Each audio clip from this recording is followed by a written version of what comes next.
Sound check. 1, 2.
Hey, good evening, everybody. My name is Dr. Nathan Thompson with the Wellness Way, Yorkville.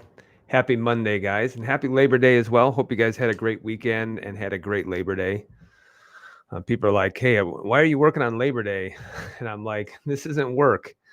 This is my mission. And so when you look at your mission, there really are no off days, even though people tell you this is the day you have to take off. But I really don't have any off days when it comes to that. So if you're watching right now, whether you're watching on Facebook, YouTube, Rumble, let's go ahead and say hello. Let me also know where you're watching from as well.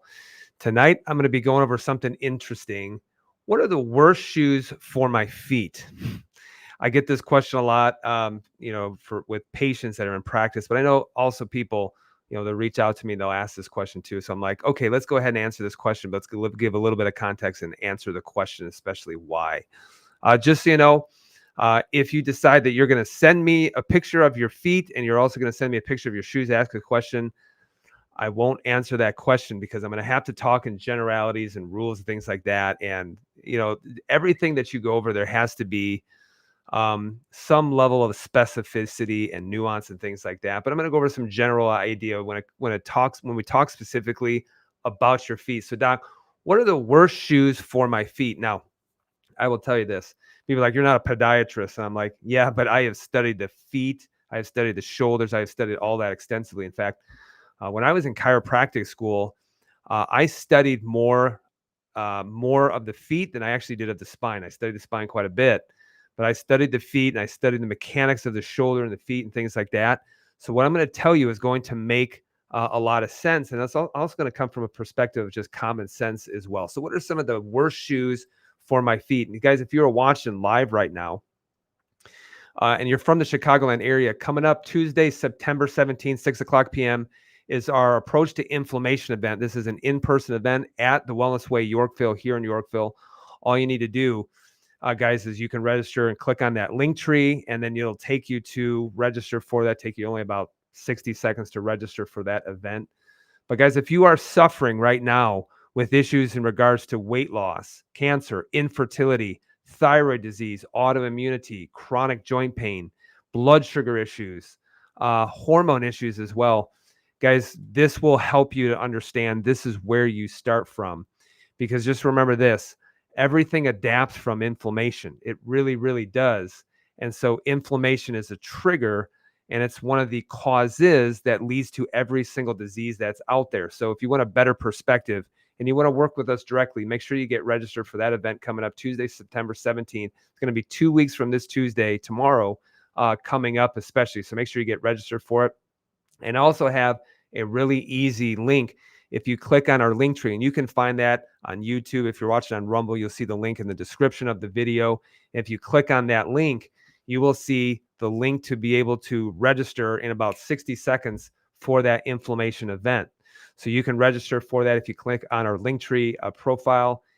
And then in addition to that, I don't know if you guys knew, but the Wellness Way has a brand new cookbook that was co-authored by Christy Flynn, Dr. Patrick's wife, and also Dr. Alex Fenley. Great, great book. This is a first-class book from scratch, restoring health with whole foods, with the Wellness Way perspective. So this is a first-class cookbook, and there are tons of great recipes that are in there. And you can actually order it from our store. And if you register from the store, all you got to do is just click on that link tree, and you'll register, create an account, and then you'll be able to buy the book. And then just make sure you have that code at checkout, 5058, to authorize you to be able to get that book. I know there's been already thousands of people who have gotten the book. Yes, we carry it in the office as well. But this is just a first-class cookbook and some great recipes for you. Really, really awesome place to start. And when people say, where do I start when it comes to starting to recover my health? Nutrition's not the only thing, but it is a huge thing as well. And that's why we tell people the first thing you're going to need to figure out is what you can do in order to lower inflammatory triggers, especially. And so that's why most of you, I always say, you guys are walking around and you're not old, you're just injured, and you need to figure out what you're doing to consistently injure yourself and start removing that and give the body a little bit of stress you can take off in order to get that to start to heal. So you can get that from scratch cookbook, and you'll see that on our Linktree profile as well. And if you are from the Chicago area, I know we get people who reach out all the time, but we're going to be hosting Thermography in our office with Cindy Schroba with Illinois Thermography, and she'll be doing thermographic scans in the office, which I think is a wonderful way and a good first step in order to really try to figure out, hey, what's happening with my breasts? Is there any changes, physiological changes that are taking place? And last week I went over the number one nutrient for your breasts. Yes, and it's actually iodine. I explained to you why, but you can go back and watch that video on Facebook, on YouTube. It's on Rumble. Go back and watch that video, and I talk extensively about iodine and its role in breast health, and actually how it does protect the breast tissue from a lot of physiological changes that can take place with estradiol, especially. So if you want to get your thermogram, all you have to do is just pause this video, and then you can reach out to Cindy. You'll schedule with her, but you'll show up at our office coming up. That's Thursday, September 12th, so a week from Thursday, 815-482-6224. So you can reach out to her. She'll schedule you, but the location will actually be at our office, okay? So thermography, which I think is a wonderful step in order to start seeing physiological changes start to take place using thermographic imaging, which is basically heat, because before you can start to have changes and see it on an x-ray, you'll start to see some physiological changes take place.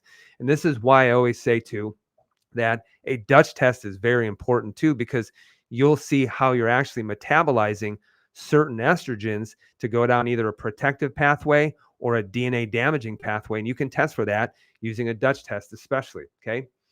All right. So getting into this, what are the worst shoes for your feet? What are some of the worst shoes for your feet? Well, first thing I want to talk about is I want to talk about your feet. Okay. If you are watching, you can see the slides. One of the first things that I'm going to show you is I was going on a walk with my wife and with my son, who's 18 months old, Elias, and he was barefoot, and I took a picture of his foot, okay? And the reason why is he's 18 months of age, and he doesn't have bunions, and he doesn't have plantar fasciitis, doesn't have all of these things.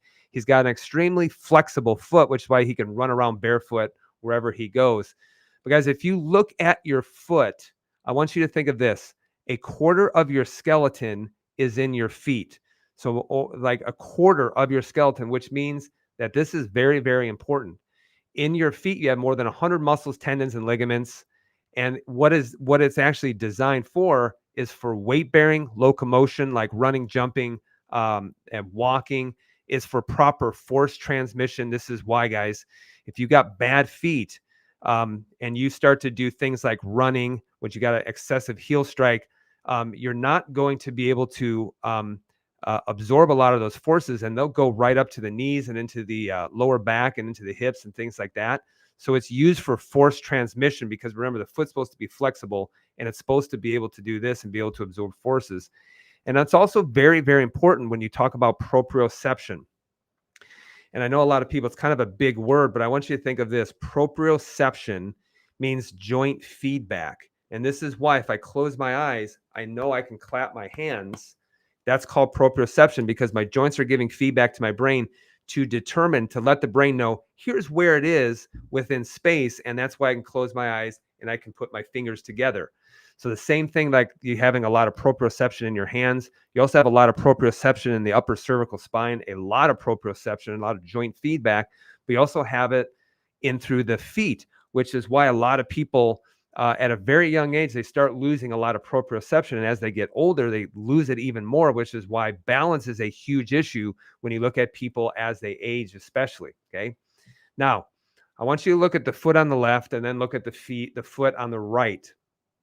And what you see is you see a normal foot with the toes able to spread out and splay.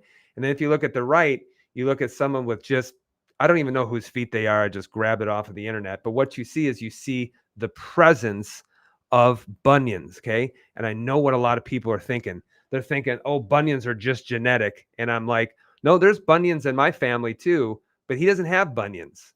So those things have to be developed. And in fact, when you talk about bunions and when you talk about flat feet, when you talk about plantar fasciitis and things like that, really what they are is they're the body trying to adapt. So the body's always trying to adapt. The biggest thing that I would tell you is that the feet, just like the spine, are just an engineering miracle. It's just an engineering masterpiece, which is why I always say, do you really think that we just crawled out of a soup of amino acids to have like a spine with 45-degree curves in it and feet with proper medial longitudinal arches, transverse arches, things like that, and it's just some kind of random accident?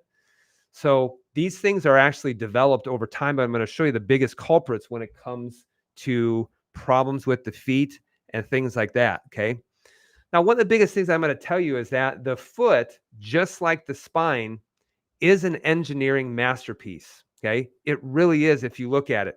And this is how important the feet are. But when God put a quarter of the skeleton within the feet, you know that it's pretty doggone important.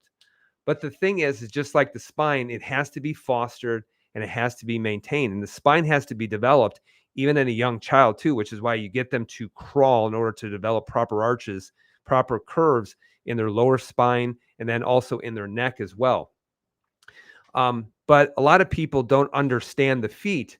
So just like you can develop a weak spine, you can also develop weak feet. Okay. You can develop a weakened spine. You can also develop weakened feet that are just prone to injury all the time. So guys, if you look at footwear, these are some of the biggest culprits. Okay. So number one, you look at a bunion formation, and then you look at one of the biggest culprits to a bunion is take your foot when it should be nice and wide and then put it into something that doesn't allow for the toes to be able to splay it. I want you to think about it. What's this shoe doing? This shoe is squeezing the toes within the toe box, but look at what this actually does. If this was my big toe, now all of a sudden I'm developing a bunion, okay? So you need something with a wide toe box, and then you have something with an elevated heel. So this is why, guys, high heels are just terrible. They're awful, because if you are wearing a heel at all times, then what it's doing is actually shortening the heel cord or the Achilles tendon, and it's shortening the calf muscles, the gastrocnemius and the soleus, and it's those are inserting into the Achilles tendon, which do insert into the back of the heel, which is why a lot of times people develop big spurs on the back of their heel, and then it inserts too into the plantar fascia, which is why people will have a very tight plantar fascia as a result.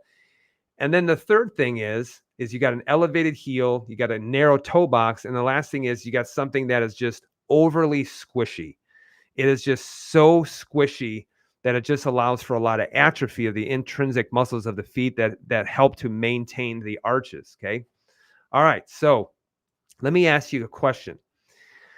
If someone decided that I'm going to wear a back brace, whatever I do, in order to prevent a back injury, and all they did is everywhere they go, as soon as they woke up in the morning, they put on their back brace, and then they avoided any movement in order to strengthen the back, and then they were wearing that brace all the time. Pretty soon, one of the things that's going to happen is, even though it may temporarily make you feel better, then one of the things that it's doing is that it's just going to decondition it and eventually make it worse. So, but a lot of people think that that's the answer in order to prevent it. And all they're doing is they're just enabling it only to set them up for future further injury as well. Now, I want you to think of this, because I have worn a walking boot before, and you're talking about the king of foot injuries. That was actually me, because I've had a reconstructive ankle surgery. I've broken my other ankle. I have had soft corns. I have had metatarsalgia, problems with my plantar fasciitis. I've had all of those different things.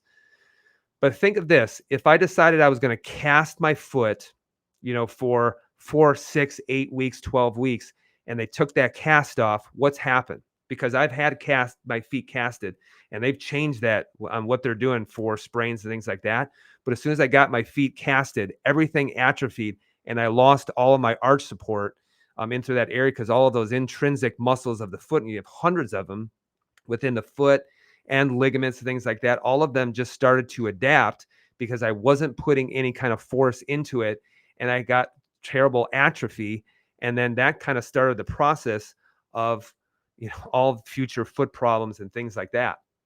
Now, if you have problems with your feet, one of the things that you're going to notice is I can't squat right. Okay. I'm not going to be able to squat right. And a lot of it has to do because when I was, 33 years of age, I couldn't even squat right. And so one of the things that contributes to you having a healthy squat, and in fact, we've done challenges called the You Don't Know Squat Challenge. And yes, one of them was trying to mobilize the foot a little bit.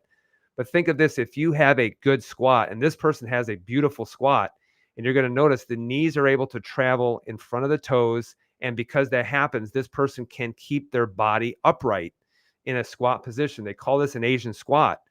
So you should be able to hold and maintain that position for several minutes at least. But you're going to notice she's got good ankle flexibility. Her heels stay on the ground, and that allows her knees to translate forward. And because her knees can translate forward, her chest can stay upright, and she can hold that position for a long period of time. And if you have good foot flexibility, then you're much more likely to be able to hang on to that position for a long period of time. And let me show you the other thing, okay? This is someone who's probably has very poor ankle mobility. Now, the first culprit is the type of shoes that she's wearing, okay? Elevated heel, soft and squishy. And if you look there, you see that she can't translate her knees forward. And because she can't translate her knees forward, you'll see excessive leaning forward in her squat. One of the amazing things is that so many people, they just can't squat anymore, which is why you need to be working on your Achilles tendon extensibility and things like that, but actually probably not further exacerbating it by wearing just terrible footwear, especially. Okay. And also what happens is this continues to get worse.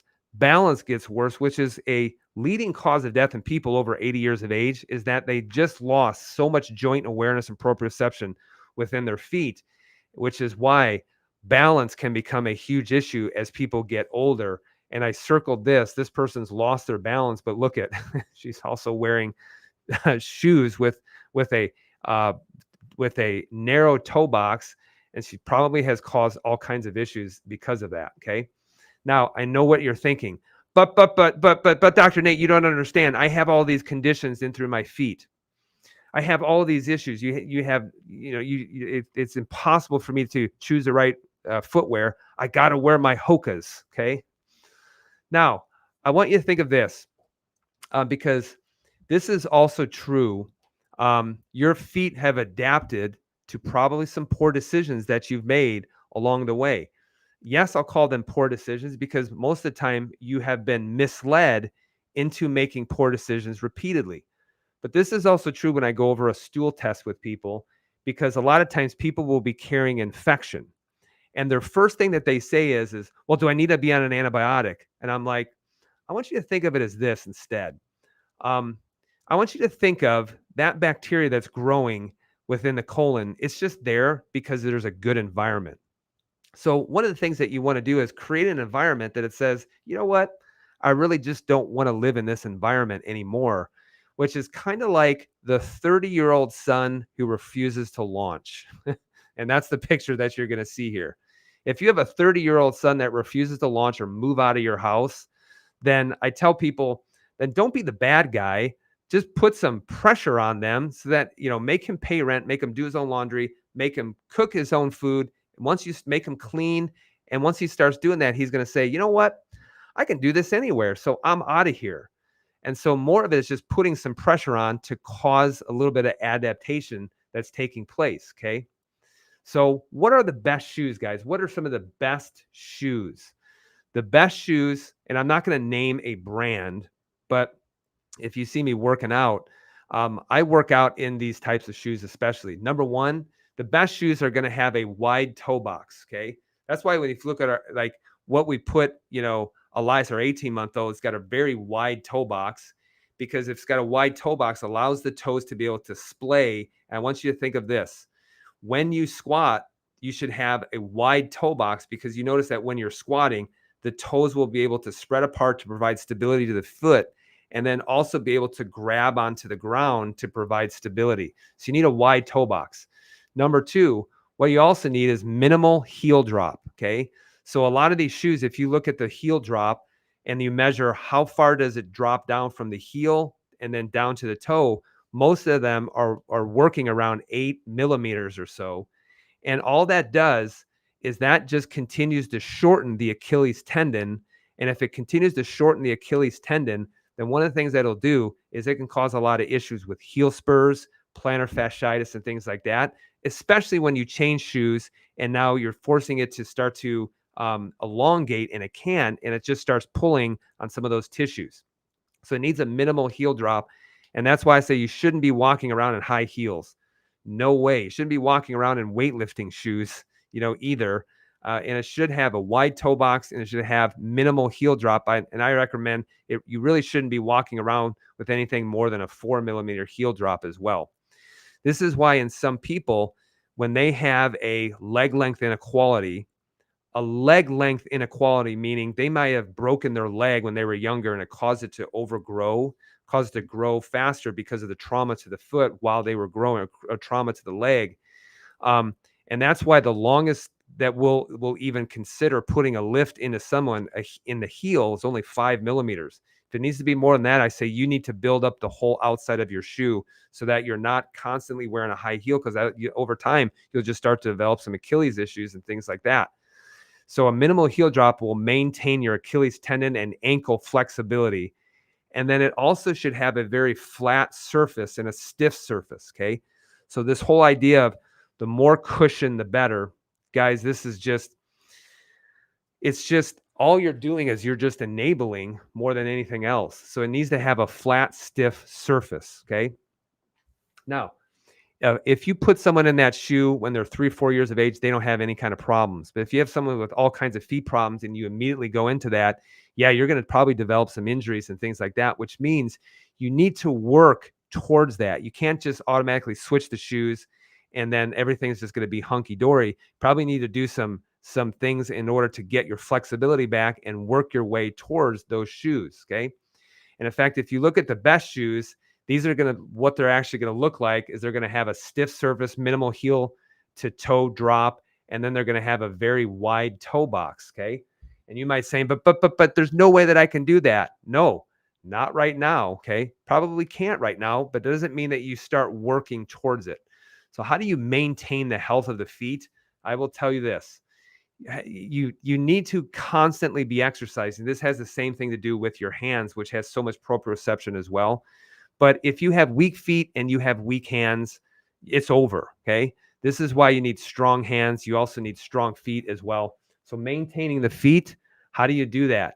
Well, jumping. Jumping is one of the best things that you can do. This is why I think jump rope is awesome. This is why I also think box jumps can be awesome as well. Not necessarily bounding off the box, but jumping up, stepping down, jumping up, stepping down, and then doing some things like jump rope and things like that.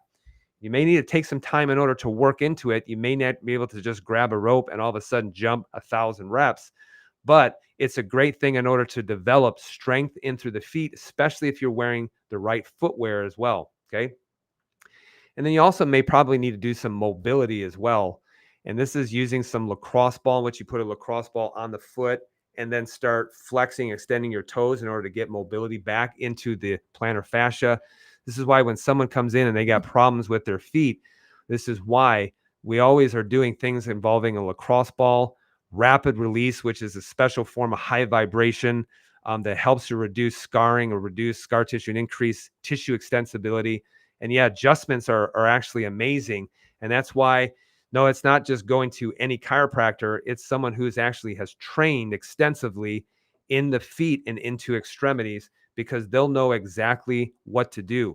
I've had people who have come in and they've suffered with plantar fasciitis for years and years and years.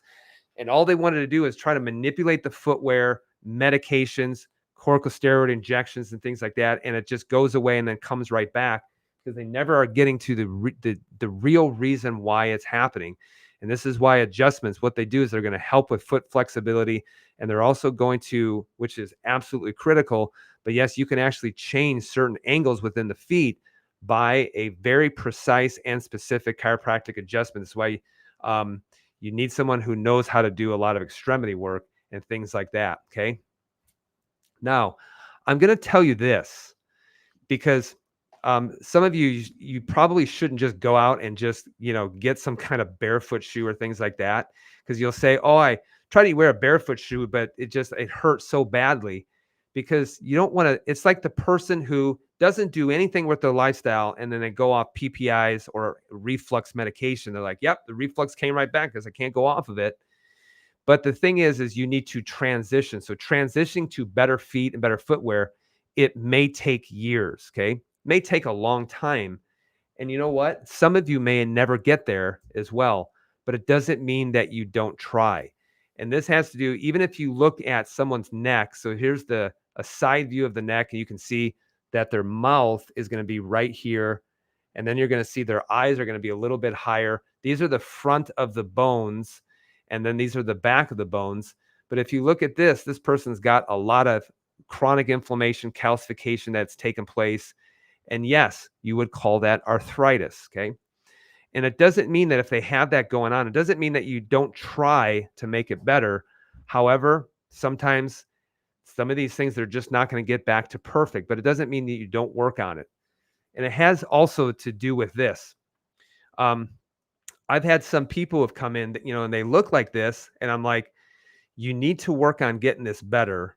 And we'll give them a Denarol, which is like a cervical orthotic that's going to start stretching out all of the ligaments, like the anterior longitudinal ligament in the neck. It's going to start strengthening that out. But if I told them, I want you to lay on this for 20 minutes, they laid on 20 minutes, they probably would injure themselves. In fact, we'll tell them, we want you just to lay on it for just 1 minute. And then the next day, see if you can go 1 minute, 30 seconds, then 2 minutes, eventually working your way up to 15 to 20 minutes. And, if they can do it consistently, the body will start to adapt to that. And then they can work their way up to 15 to 20 minutes. So that's why a lot of you'll probably need to be working on this extensively in order just to help your feet to start to transition. Okay. Just like I talked about, the 30-year-old guy who won't leave mom and dad's house, or the bacteria that are growing in the colon just because the environment favors it.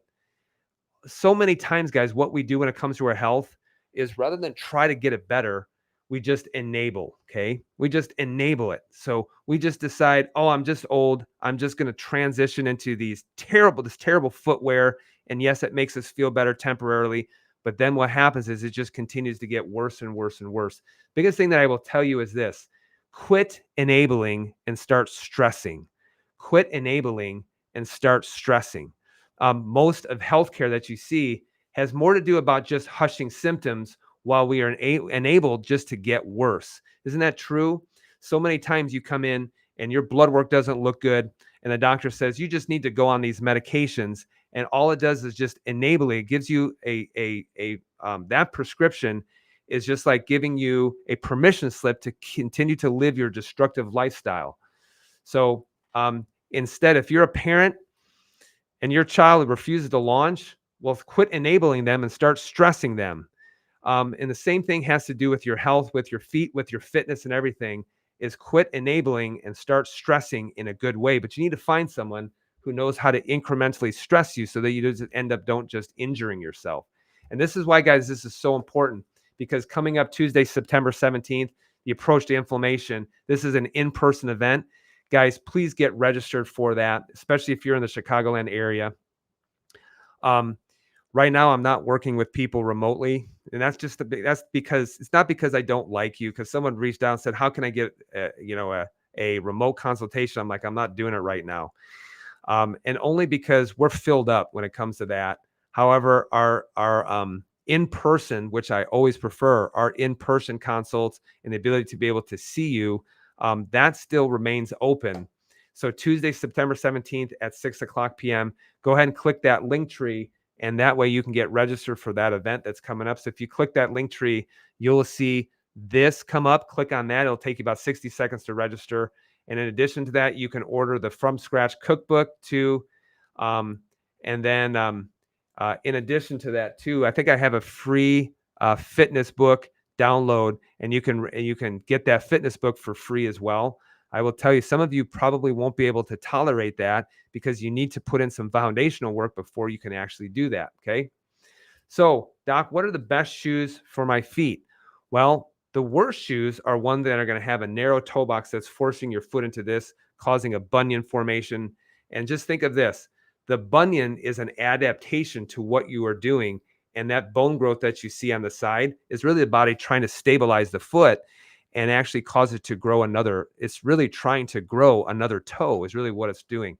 So it needs a wide toe box. It needs a minimal heel to toe drop, minimal heel to toe drop, and it should be pretty stiff, and it shouldn't be all cushiony like a lot of the shoes.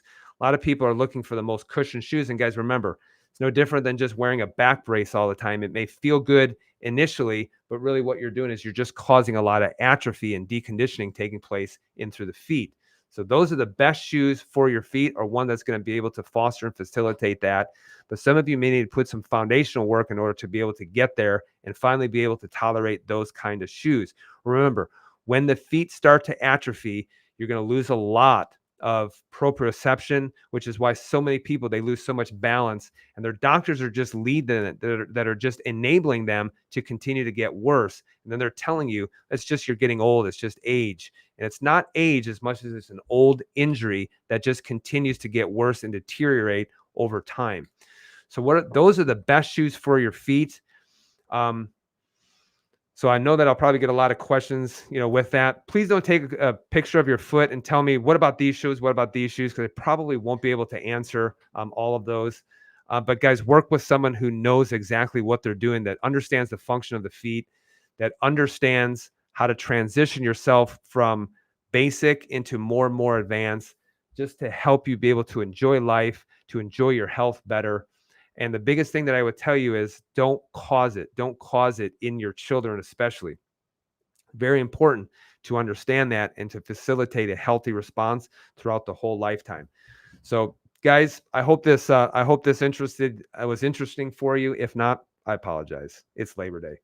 So make sure that you share this with other people. Make sure you follow our page, whether on YouTube, on Rumble, or on Facebook. Go ahead and hit that follow button as well. We'll keep providing more great content for you coming up into the future. Next week, I will be going live. It might be a question and answer. I don't have a topic for it yet, but if you have any ideas, just go ahead and let me know what you think it should be. So guys, that's the best shoes for your feet. So get at it, start improving your life, and you'll see so many things get better. Balance, you will see that your squat will get better. You will see a lot of things just get better in your life as the health of your feet continues to improve. So guys, I hope you found this enjoyable, beneficial. Make sure, more importantly, you start doing something about it. So guys, be well, be blessed. Remember who you are. I will see you guys next.